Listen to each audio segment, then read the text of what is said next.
And then the smart meters came along. Now, let me talk about the smart meter. The smart meters are sold to us with the idea that the electric companies can feed back to us what rooms in our house and what instruments in our house are using excessive energy, and that the company will make some suggestions how to moderate our electric consumption so that our home is more green. It doesn't contribute to the use of electricity so much. That's what is being sold to us. But in fact, what we're getting when we have a smart meter on the house is a report that shows, yes, 3 days ago you used that much electricity, period. The electric company can tinker with the data that it's collecting and actually find out, oh, look, that every Tuesday and every Thursday they have an electronic babysitter because nobody is at home to sit the baby. They can figure out how much your TV is using. They can see the signature in the frequency pattern that is there, and they're actually selling those data to the to advertisement. So it's a business.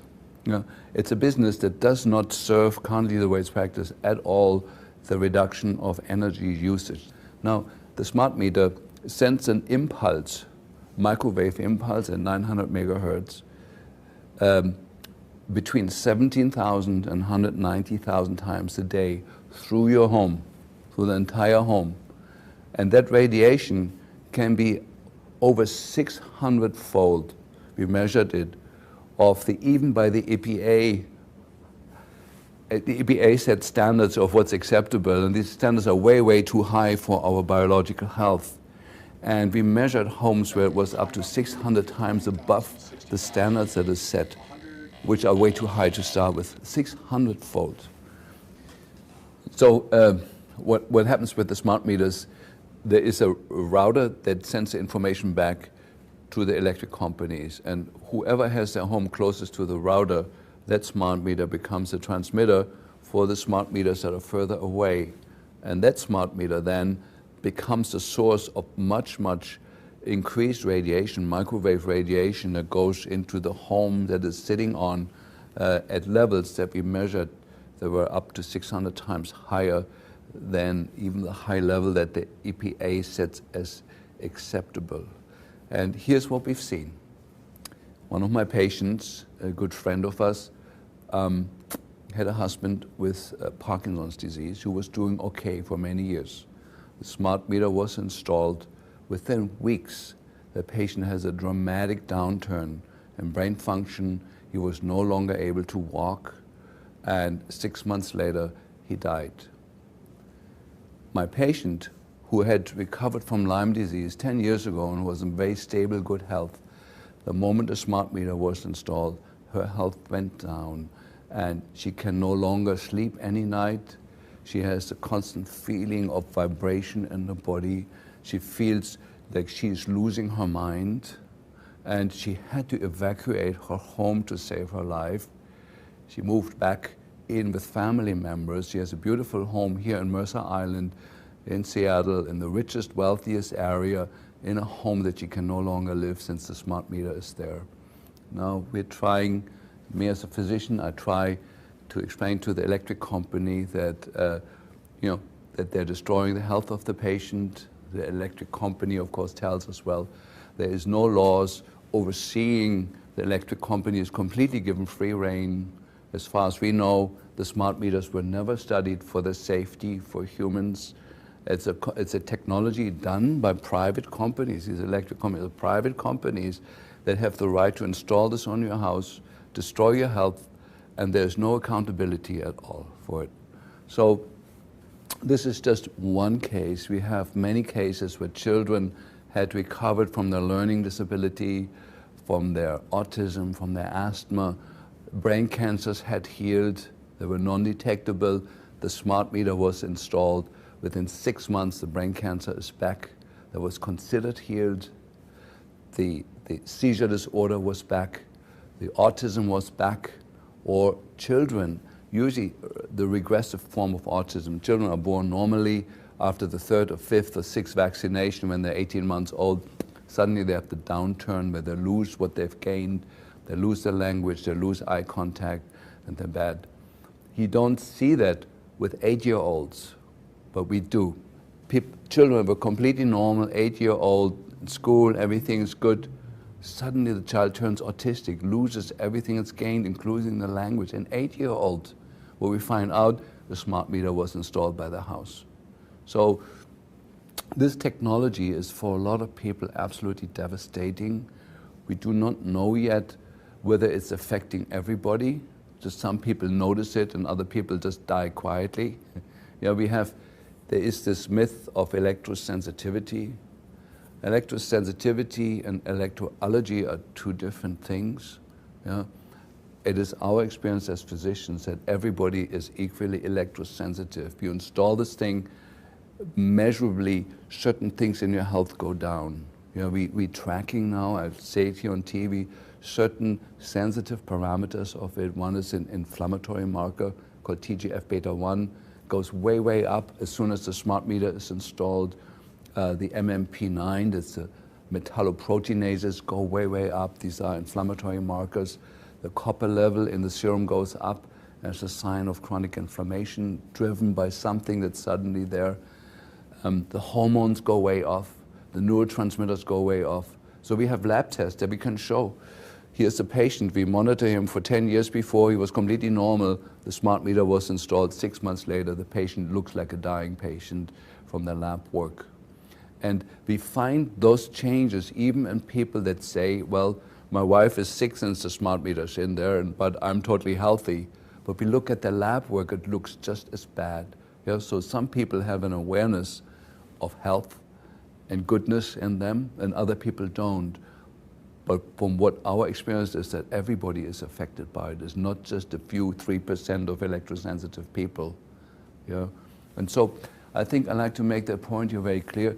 This is a devastating wrong technology that is, in the first place, completely not serving the purpose under which it's sold to us. It seems to be a marketing tool. It seems to be a tool to spy on people's homes for advertising purposes.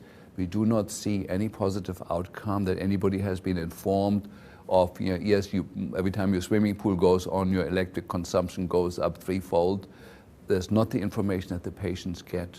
They just get the general, yes, on Friday you use that much electricity, that's all you can get, but it doesn't give you any of the detail you need to actually be constructive to reduce your electric consumption. It's not serving that purpose, but it is destroying the health of a lot of people. And of course, for me, the main people that are affected by it is the children, and amongst the children, the unborn children and the fetus. The womb concentrates electromagnetic radiation multiple fold above what is measured on the outside of the woman's body. It concentrates the information, the concentration of microwave per square meter of the measurement that we do is concentrated on the inside of the womb. The studies are out on this, and it's devastating what's coming up towards us. So what's the solution? I give you a few things that people have tried. So one is the legal letter that is passed around on the internet that we've tried with the electric companies.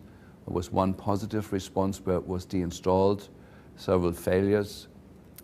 We tried to shield the smart meter towards the house, that we put lead lining against the house wall, between the wall of the house and the smart meter, to deflect it from the house.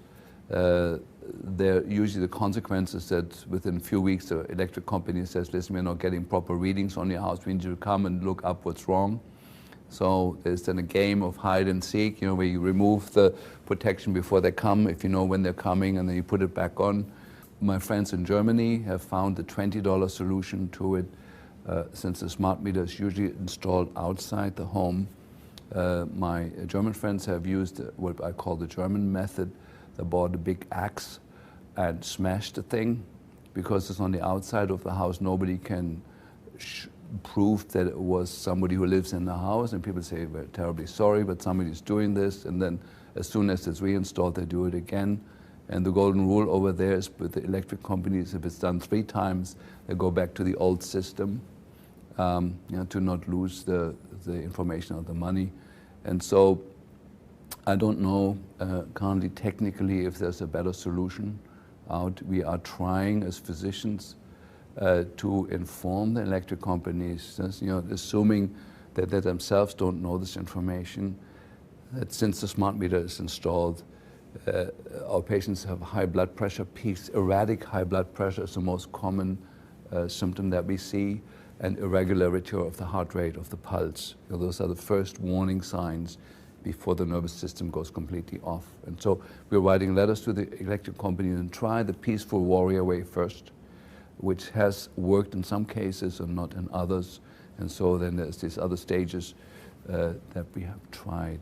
And I like to say, maybe as a conclusion to what I'm saying, I would say about 80% of health problems that we see now are caused or contributed to by the exposure to man-made electromagnetic fields that have never been studied for their safety.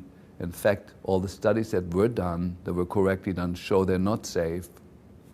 There is frequency bands in the electromagnetic spectrum that could be used in intelligent ways without harming us. There was a beautiful technology out called fiber optics, which was absolutely beautiful and clean and would have done everything that we need the communications industry to achieve. In Western country, there was a beautiful, perfect technology that is now sort of being made redundant with a technology that's devastating to the human health, which I don't understand. We had something good and we replace it with something far worse. We see the same phenomenon worldwide in the Western world, but also now in the Eastern world, where cell phone towers are erected every day. We see the same health problems originating in people. We know cancer rates are going up. There was a famous study in Germany, was the NILA study that shows, cancer rates in a community where there's no cell phone tower, when there was compared, when you bring the cell phone industry in, for 5 years there's no increased cancer rates, and after 5 years it goes up, and after 10 years it's about fourfold, and that has now been confirmed by various other studies.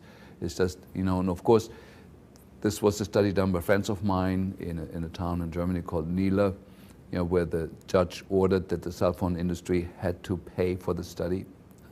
And so it showed the increased cancer rates starting after 5 years, shooting sharply up. And then, of course, the German government asked the cell phone industry what you want to do about that. And the cell phone industry in Europe said, well, we need to do more studies. And guess how long they did their studies for? For 4 years. They did 10 studies, paid for by the German government for 4 years, and showed no increase in cancer rates in 4 years. Well, we knew that before they did that there was no increase in cancer rates for 4 years. But we don't live just for 4 years. Some of us live even up to 40 or 50, maybe even 80. And so it's a sad story of our time. My parents had the Second World War and Adolf Hitler to deal with. We have this issue as the big issue of our time. The toxicity issue that was from the 50s to the 90s, and many of us fought the battles on that. I was involved in the amalgam war. It was called the Third Amalgam War, trying to get mercury fillings out of the teeth of people. We were largely successful on those fronts, but sneaking up on us was the communications industry, using wavelengths and using methods that are unnecessary, unhealthy, dangerous, and are simply driven by greed. They're not driven by any intelligence. And everybody can have their computer and they can have their cell phone, and there is safe ways of doing that, but it's not what we're doing currently.